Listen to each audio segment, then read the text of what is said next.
It looks very, similar.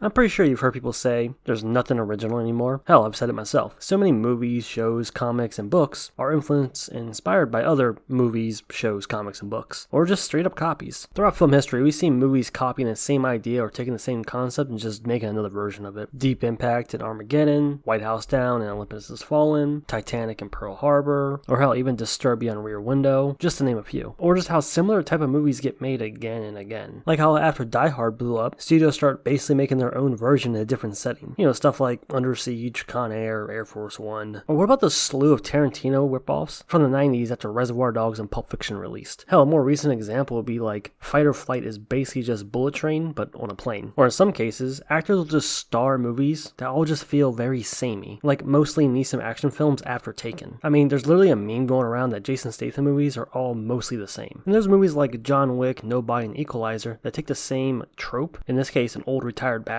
and just kind of do their own thing with it. Or what about the Groundhog Day type of movies? Edge of Tomorrow, Happy Death Day, Palm Springs. Just the same concepts done a different way. And do you guys remember the resurgence of like ancient Rome and ancient Greek movies after 300 got really popular? And don't even get me started on the horror genre. I love horror, but so much of it is very copy and paste. They take an idea that works and just keeps repackaging it. As laziest, you get a lot of those paranormal haunted house type films, like most of the Conjuring universe, honestly. Or how found footage was the big thing for a while. And of course, all the slasher films. A lot of these were unique, don't get me wrong, but there were countless others that were just very uninspired. I mean, you basically see it on every level of filmmaking, to the small horror film to the big blockbusters. Sometimes you get some pretty entertaining movies out of that, other times you get this kind of generic, boring slop. A Quiet Place did the same concept as the book called The Silence, and ironically when the book got officially adapted, people thought it was just copying Quiet Place. Even look at Sinners. Besides the obvious comparisons to From Dusk Till Dawn, Ryan Coogler said that Remick was inspired by Death from Puss in Boots, and Joker from 2019 is basically a mixture of Taxi Driver and The King of Comedy. Speaking of Joker, this happens in other media too. Comic books were notorious for ripping off and copying characters. Let's see, you got Black Cat and Catwoman, Deathstroke and Deadpool, Thanos and Darkseid, all very similar. Books are no exception either. The modern Rome fantasy trend seems like they're all borrowed from the same blueprint. And who else remembers the YA dystopian books and films from the 2010s? Hell, even YouTube videos are mostly copy and paste, with a lot of people doing the same trends or covering the same topics. I guess the point is, just about everything is a derivative of a derivative when you really boil it down. Nothing is wholly original, and we're always pulling from stuff we've seen to make something of our own. So that's why I usually say it's about the execution. It's how do you take these tropes and things that you've seen before and do something new with it. But there are some cases where the copying is just so obvious that it goes from being inspired by to straight up just stealing. And that of course is plagiarism. And that's the topic of today's discussion while we talk about the new movie Together. It's a new horror movie coming out, and if you haven't heard, the stars and producers, Alison Brie and Dave Franco, are being sued by an indie filmmaker for copyright infringement for allegedly stealing his idea. Now, the reason I spent so much time listing off examples of media just basically copying each other and doing very similar concepts and ideas is to explain why when I first read the headline, I just kind of shrugged and didn't pay any mind. Yeah, it was two movies released around the same time with a similar concept, nothing new here. But then I started reading into it and well, this is a bit of a different case. First, let me tell you what Together is if you're not aware. Together is a new horror movie set to release in July, starring Alison Brie and Dave Franco as a married couple who move to the countryside and starts to experience some weird supernatural changes to their bodies, like being physically stuck together. And judging from the trailer, it looks pretty damn strange but very intriguing. It's being distributed by Neon and actually premiered back in January at Sundance. Now let's talk about Better Half from 2023. Better Half is a comedy about two people having a one-night stand and then being physically stuck together and having strange supernatural stuff happen to their bodies. So at a glance, I was like, okay, so Together is basically a horror movie version of this indie film. Again, nothing new to see here when it comes to Hollywood. Taking the same idea and then going, okay, let's try this with it. But the more you read into it, the more you're like, oh, okay, maybe they actually have a case. Probably the biggest red flag is that the casting director of Better Half actually sent out the script to Dave Franco's and Alison Brie's agents back in 2020 and said that they should play the couple in the movie. Apparently they declined because they wanted to produce the film themselves and work with one of their agency's own writers. So yeah, they were given the script and synopsis years ago. But fast forward a few years later and Better Half releases in 2023 and then Together gets made and set to premiere at Sundance in 2025. That's when the producers of Better Half heard of Together and its concept and that it stars two two actors that were pitched the movie originally, so they decided to check it out, and according to them, it not only took the same concept, but similar moments and key scenes from their movie. Now, unfortunately, Together isn't released yet, and I can't find Better Half online, so we're just going off their word. But apparently they were confident enough to file a lawsuit, so these similarities must be in the movies. Now, aside from the fact that both movies are about them finding more extreme ways to separate from each other, a specific scene happens in a bathroom where they're both stuck at the genitals and have to find a way to separate from each other while there's an unaware character outside the door. They also claim that the film ends with the couple pulling out a vinyl copy of Spice Girls' album Spice World as they accept their fate, which is an oddly specific soundtrack and album for both movies to use at the end. They also claim that there are some thematic elements that are taken from their film, including a near verbatim reference to Plato's Symposium. They mention that there are other scenes that are taken from their film, but they don't go into detail about that. So when you factor in that they were pitched the original script years ago, and some of the scenes, theme, and the ending being the same, it makes it look pretty bad for Brie and Franco, as well as for Neon, who picked the film up for $17 million.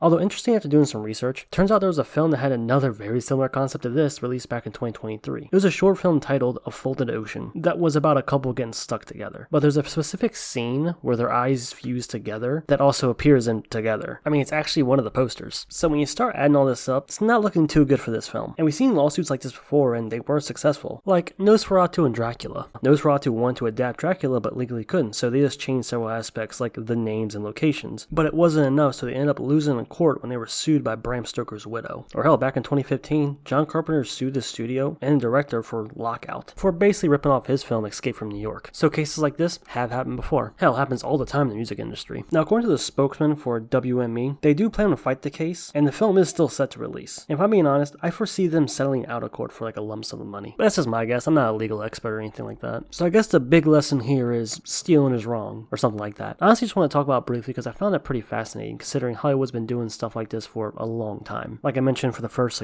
2 minutes of this video, taking similar concepts, ideas, or type of movies and just repackaging them again and again. Except it appears that this is one of those cases where instead of just copying or taking ideas or concepts, it's just taking the whole movie and just telling it differently. Clearly it's switching genres, sure, but if the report is to be believed, keeping in the same themes and key scenes, as well as the ending scene, with the very specific Spice Girl album that they grab, as well as being pitched and offered the original script years ago, just isn't a good look for the movie. What doesn't help is that after looking around online, Alison Brie actually has been accused of plagiarism before. With the 2020 film Horse Girl, it was accused by people online for copying an indie film by the name of The God in My Ear, and she wrote and produced Horse Girl, and people drew a lot of comparisons between the films, but this never made it to court or anything like that. I'm just mentioning it because here we are now, years later, and she's in a similar situation, although this time the lawsuit was actually filed. But according to several anonymous posters online, this happens all the time. A big studio, a producer, or writer will just see a smaller indie movie and just copy it. Of course, a lot of these just never make it to the public eye, or even to court, so take it with a grain of salt, you know? And like I said, a lot of these people are just posting anonymously, but I'm pretty sure if you look online, you can find some very specific examples of films just being a little bit too similar, you know? Now, is there a solution to stop this in the future? Well, not really. I know a lot of writers, directors, and producers don't even read scripts that are handed to them, just to avoid a lawsuit like this in the future. And when it comes to copying and taking ideas from smaller indie films, yeah, I don't think there is a solution for that. Like I said in the beginning, nothing's original, everything's a derivative of a derivative. It's really all about the execution and what you do with it. However, you shouldn't just blatantly copy and just take things. I mean, that goes without saying, right?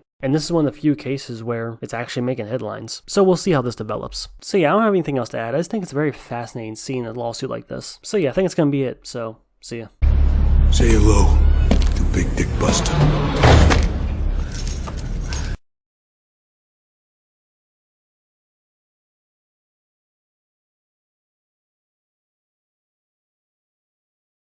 Going to be both. It can't. It can't. But it is. It's paradoxical, and yet it works.